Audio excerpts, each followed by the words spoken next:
Konnichiwa minasan, welcome back to another video. നമ്മൾ ഇന്ന് നോക്കാൻ പോകുന്നത് വൺ പീസിന്റെ ചാപ്റ്ററായുള്ള 1167ന്റെ മലയാളം മാംഗ എക്സ്പ്ലനേഷൻ ആണ്.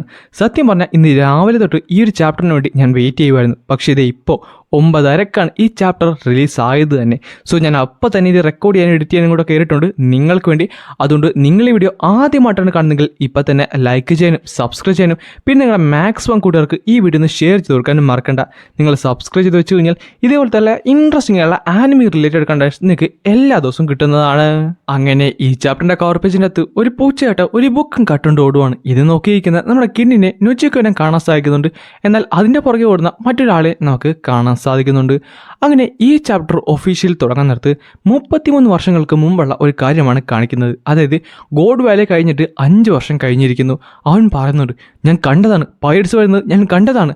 പിന്നെന്തേ പിന്നെ പെട്ടെന്നൊരു വലിയ ഷാഡോ വന്ന് അത് കഴിഞ്ഞ് പിന്നെ കാണിക്കുന്നത് നമ്മുടെ അണ്ടർ വാട്ടർ പ്രസനാണ്. അതായത് നമ്മുടെ ഇമ്പൽ ഡൗൺ. ശരിയാണ്, പെട്ടെന്നായിരുന്നു ഒരു വലിയൊരു സ്ഫോടനം ഉണ്ടായത്.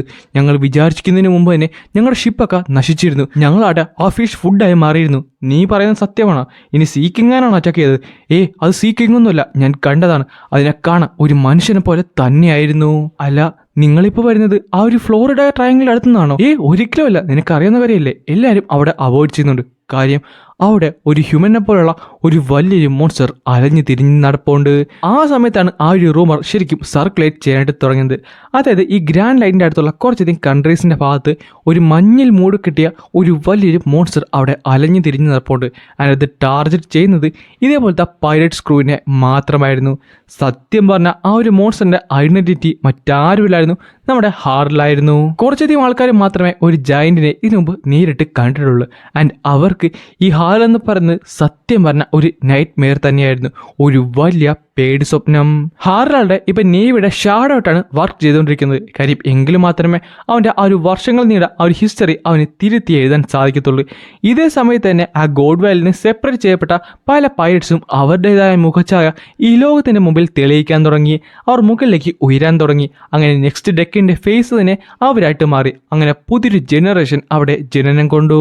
എന്നാൽ ആ കൂട്ടത്തിൽ പലരും തൻ്റെ ടെറിട്ടറിക്ക് വേണ്ടി ചുമ്മാ അങ്ങോട്ടും ഇങ്ങോട്ടും അടികൂടാറാണ് പതിവ്. എന്നാൽ ആ കൂട്ടത്തിൽ ഒരു ക്രൂ മാത്രമായിരുന്നു അതിൽ നിന്ന് വ്യത്യസ്തമായിട്ടുള്ളത്. ആ ക്രൂ മറ്റുള്ളവരെല്ലാവരും ഇമ്പോസിബിൾ എന്ന് പറഞ്ഞ ഒരു കാര്യം അച്ചീവ് ചെയ്ത് കാണിച്ചു.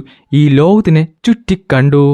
അതിൻ്റെ അത് മറ്റാരുടെ അല്ലായിരുന്നു, future king of the pirates ഉള്ള ഗോൾഡ് ഡി റോജറിന്റെ ക്രൂ ആയിരുന്നു. അത് കഴിഞ്ഞ് റോജർ കീഴടങ്ങിയതിനു ശേഷം നമ്മുടെ റോജറിന്റെ മരണത്തിന്റെ ആ ഒരു സമയമുണ്ടല്ല, അതൊരു ഡിസ്പ്ലേ പോലെയാണ് വേൾഡ് ഗവൺമെന്റ് സെറ്റാക്കിയത്. കാര്യം അവരുടെ പവർ ഒന്ന് കാണിക്കാനായിട്ട്.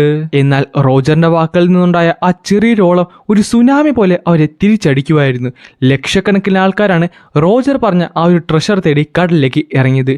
ദി വൺ പീസ് തേടി കടലിലേക്ക് ഇറങ്ങിയത്. ആരും തന്നെ ഈ ഒരു കാര്യം ആന്റിസിപ്പേറ്റ് ചെയ്തില്ലായിരുന്നു. അങ്ങനെ അവിടെ ദി ഗ്രേറ്റ് പൈററ്റ് ഇറയുടെ തുടക്കമുണ്ടായി. എന്നാൽ ഇതേ സമയത്ത് തന്നെ നമ്മുടെ നേവിക്കും അവരുടേതായ സ്ട്രെങ്ത് ആവശ്യമുണ്ടല്ലോ. അതുകൊണ്ട് തന്നെ നേവി ഹെഡ്ക്വാർട്ടേഴ്സ് ആകട്ടെ നമ്മുടെ എൽബഫിൽ നിന്ന് കുറച്ചധികം ജയൻസിനെ, കൃത്യമായി പറഞ്ഞാൽ 10 ജയൻസിനെ റിക്രൂട്ട് ചെയ്തു അവരുടെ സ്ട്രെങ്ത് ഉയർത്താനായിട്ട്.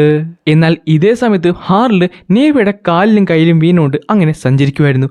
അല്ല, നീ അവനെ കണ്ടോ? അവന്റെ സൈസ് കണ്ടോ? അവൻ്റെ ഏൻഷ്യൻ ജയന്റ് അല്ലേ? എനിക്ക് അവനെ വേണം, അവനെന്റെ അടിമയായിട്ട് മാറണം. അടുത്ത വർഷം തന്നെയായിരുന്നു ഈ ഒരു സംഭവം ഉണ്ടായത്. അതായത് ഹാളിനെ ഹോളി ലാൻഡ് വിസിറ്റ് ചെയ്യാനായിട്ട് ഒരു പെർമിഷൻ കിട്ടി. അല്ല, എന്തുവാണ്? ഷാളോ സീ കോൺട്രാക്റ്റോ? അതെ, ഇനി മുതൽ ഗോഡ്സ് നൈറ്റിന്റെ വലത്തെ കൈയാണ് നീ. നിന്നെ ഗോഡ് സ്റ്റീൽ എന്നായിരിക്കും അറിയപ്പെടാൻ പോകുന്നത്. അത് വലിയൊരു ഹോണർ തന്നെയാണല്ലോ. സത്യം പറഞ്ഞാൽ 3 തരത്തിലെ കോൺട്രാക്റ്റ് ആണുള്ളത്. നിന്റെ കയ്യിലുള്ളത് ഒരു ഷാൾ ഓഫ് സീ കോൺട്രാക്റ്റ് ആണ്. ഇത് സത്യം പറഞ്ഞാൽ ഒരു മൈനർ പാക്ട് മാത്രമാണ്. രണ്ടാമത്തത് ഡീപ് സീ കോൺട്രാക്റ്റും മൂന്നാമത്തത് ഡീപ് സീ കോൺട്രാക്റ്റും ആണ്. എന്നാൽ അത് ലഭിക്കുന്നത് ഈ ലോകത്തിന്റെ യഥാർത്ഥ ദൈവത്തിന്റെ കീഴിൽ തന്റെ ജീവൻ സമർപ്പിക്കുന്നവർക്ക് മാത്രമായിരുന്നു.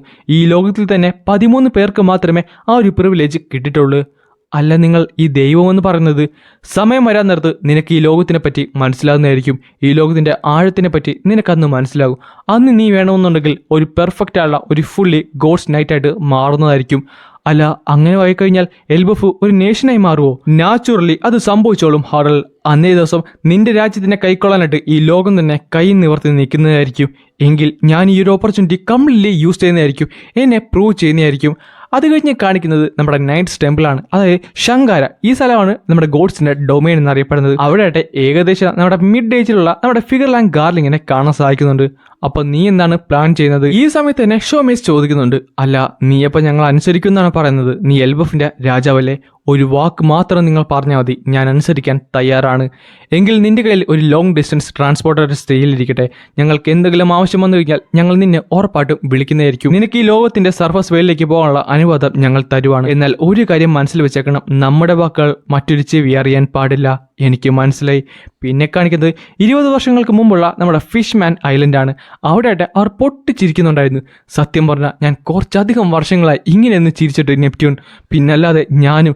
ഒന്നുമില്ലെങ്കിൽ നമ്മൾ രണ്ടുപേരും ഒരേപോലെയല്ലേ പലതും അനുഭവിക്കുന്നത്. അല്ല നീ പറയുന്ന വെച്ച് നോക്കാൻ നേരത്ത് നിന്റെ മകൻ അത്ര വലിയ പ്രശ്നക്കാരനായിട്ട് എനിക്ക് തോന്നുന്നില്ല.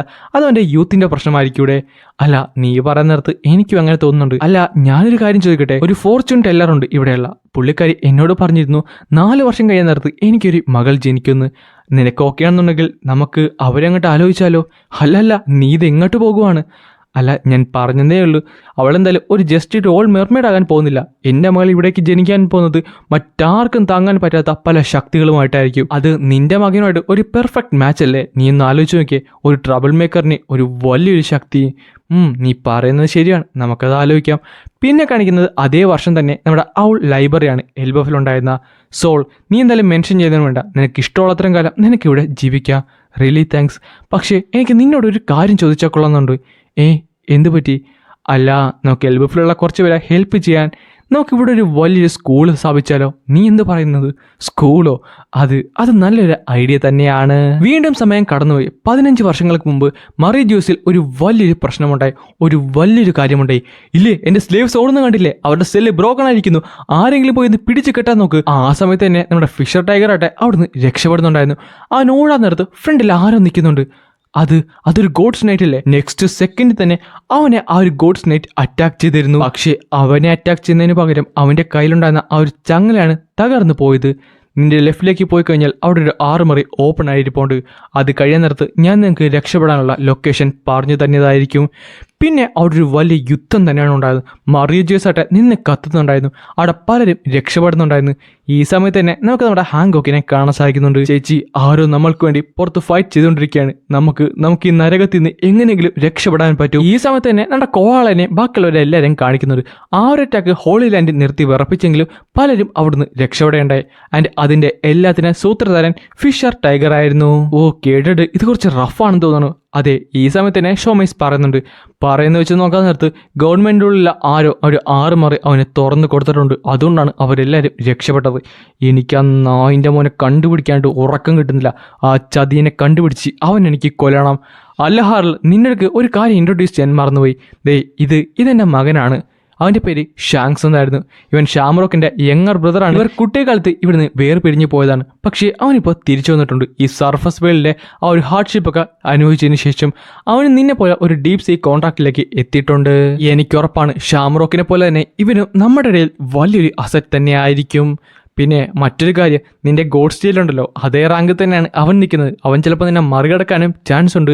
സത്യം പറഞ്ഞാൽ ഷാംറൂഖിനെ കണ്ടപ്പോഴും എനിക്കത് പറയണമെന്നുണ്ടായിരുന്നു. അവൻ ഞാൻ ഇതിനു മുമ്പ് എവിടെ കണ്ടിട്ടുണ്ടെന്ന്. പക്ഷേ ഇവനെ കാണുന്നിടത്ത് അതെന്നെ മനസ്സിലേക്ക് വരുവാണ്. നീ ആരാണ് എന്താണെന്ന് എനിക്കറിഞ്ഞൂടാ. പക്ഷേ ഒരു കാര്യം എനിക്കറിയാം, നീ ഒരു നോർമൽ ജാൻറ്റ് കോമണർ തന്നെയാണ്, അതും സർഫസിലുള്ള.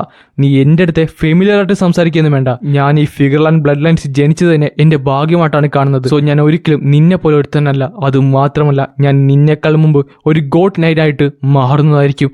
ഇത് കേട്ടപ്പോൾ ഹാർലും ഒന്ന് ഞെട്ടി. അവൻ പറയും ചെയ്യും, അല്ല എന്നോട് ക്ഷമിക്കും, ഞാൻ ഓർത്തത് ഞാൻ മറ്റാരോ ആയിട്ട് ആലോചിച്ചതാണ്.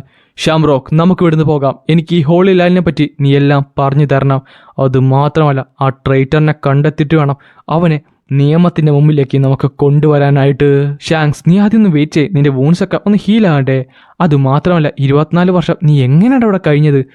സത്യം പറഞ്ഞാൽ എനിക്ക് ഏലിയനെ പോലെയാണ് അവിടെ ഉള്ളവരൊക്കെ തോന്നുന്നത്. എന്തുവാണ് ആ ടൈമിൽ തന്നെ അവർ രണ്ടുപേരെയും കാണിക്കുന്നുണ്ടായിരുന്നു. നമ്മുടെ സെയിൻ ഷാങ്സ് ആട്ടെ ഗോഡ് സ്റ്റീൽ എന്ന പദവിയിലും ഷാമറോക്ക് ആട്ടെ ഗോഡ് നൈറ്റ് എന്ന പദവിയിലാണ് ഉണ്ടായിരുന്നത്. ഈ സമയത്ത് തന്നെ ഷാങ്സ് പറഞ്ഞുണ്ട്, എനിക്ക് അവരൊക്കെ ഓർക്കാൻ നിർത്തി തന്നെ വെറുപ്പാണ് തോന്നുന്നത്. ഈ ടൈമിൽ തന്നെ ഹാറിൽ അവൻ നൈസിലൊന്ന് ശ്രദ്ധിക്കുന്നുണ്ട്. അതേ വർഷം തന്നെ നമ്മുടെ എൽബഫിൽ ഒരു കാര്യമുണ്ടായി. അല്ല ഇത് എൻ്റെ കയ്യിൽ നിൽക്കുമെന്ന് തോന്നുന്നില്ല, ഇത് കുറച്ച് പാടാണ്. നമുക്ക് ഹാളിനെ വിളിച്ചാലോ? എങ്കിൽ നല്ലൊരു ഡോക്ടറിനെ കിട്ടുന്നതായിരിക്കും. വിളിക്കണ്ട, അവനിപ്പോൾ തിരക്കിലായിരിക്കും. ഞാൻ പതുക്കെ റിക്കവർ ആയിക്കോളാം. ഇടാ, നീ എന്താണ് പറഞ്ഞത്? ഓരോ ദിവസം കഴിയാൻ നേരത്ത് നീ വീക്കറായിക്കൊണ്ടിരിക്കുകയാണ്. ഹാളിനെ വിളിച്ചില്ലെങ്കിൽ നീ ചോദിക്കുക, നിനക്കെന്തെങ്കിലും പറ്റിക്കഴിഞ്ഞാൽ അവൻ എന്താകും? മാട്ടോ, എനിക്കറിയാം.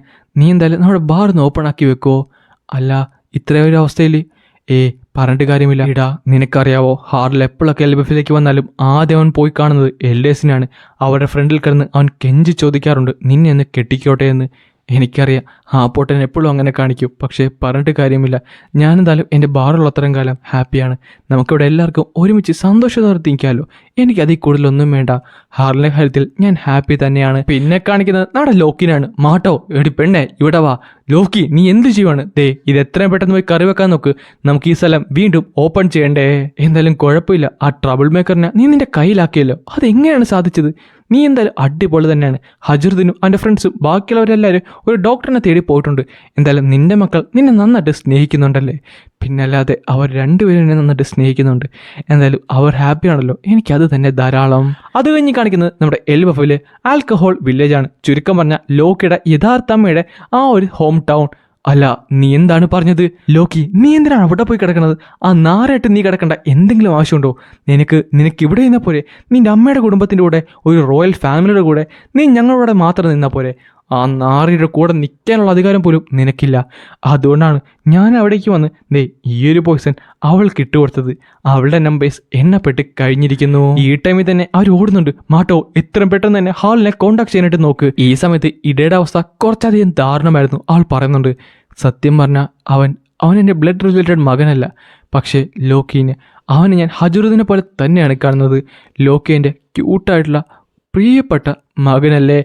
അത് കഴിഞ്ഞ് കാണിക്കുന്നത് ലോക്കിയാവട്ടെ നേരത്തെ കാണിച്ചവനെ ഇടിച്ച് ചതച്ച് കൈയൊക്കെ ഒടിച്ച് അവിടെ ഇട്ടിരിക്കുന്നതാണ്. ലോക്കി, മതി, നീ എന്ത് ചെയ്യുവാണ്? നീ എന്താണ് പറഞ്ഞത്? മരിക്കുവോ? പിന്നെ കാണിക്കുന്നത് ആ ആൽക്കഹോൾ വില്ലേജ് നിന്ന് കത്തുന്നതാണ്. ലോക്കി പറയുന്നുണ്ട്, എനിക്കിപ്പോഴും ഓർമ്മയുണ്ട്, എനിക്ക് ജന്മം തന്ന ആ സ്ത്രീനെ. അവൾ ജനിച്ച ഉടനെ തന്നെ എന്നെ വെറുക്കാൻ തുടങ്ങി. റിലം ഓഫ് ഡെഡിലേക്ക് അവൾ എന്നെ എടുത്തെറിഞ്ഞു. അങ്ങനെ ഒരാളുടെ ഫാമിലിയുടെ കൂടെ ഞാൻ നിൽക്കണമെന്നാണ് നീയൊക്കെ പറയുന്നത്? നിങ്ങളെല്ലാവരും ട്രോഷാണ്. സോ മര്യാദക്ക് എൻ്റെ ചോദ്യങ്ങൾക്ക് ഉത്തരം നൽകാൻ നോക്ക്. ഇടയ്ക്കൊന്നും പറ്റത്തില്ലല്ലോ. അവൾ മരിക്കത്തില്ലല്ലോ. ഈ സമയത്ത് തന്നെ ഇടയുടെ പല ഓർമ്മകളും ലോക്കിയുടെ മനസ്സിലേക്ക് വരും. എന്നിട്ട് അവൻ ഒച്ചത്തിൽ കിടന്ന് അലറാൻ തുടങ്ങി. കാര്യം അവൾ എൻ്റെ ഒരേ ഒരു അമ്മയാണെന്നും പറഞ്ഞ് ലോക്കിയാട്ടെ തന്നെ ദേഷ്യം പുറത്ത് കാണിച്ചുകൊണ്ടാണ് ഈ ഒരു ചാപ്റ്റർ ഇവിടെ അവസാനിക്കുന്നത്. എന്നെ സംബന്ധിച്ച് ഒരു കിടിലൻ ചാപ്റ്റർ തന്നെയായിരുന്നു. കുറേയധികം ഇൻഫോർമേഷനും അതേപോലെ തന്നെ ഷാങ്ക്സിൻ്റെ ആ ഒരു ഡബിൾ ഏജൻറ്റ് കളിയും എല്ലാം എനിക്ക് നന്നായിട്ട് ഇഷ്ടപ്പെട്ടിട്ടുണ്ട്.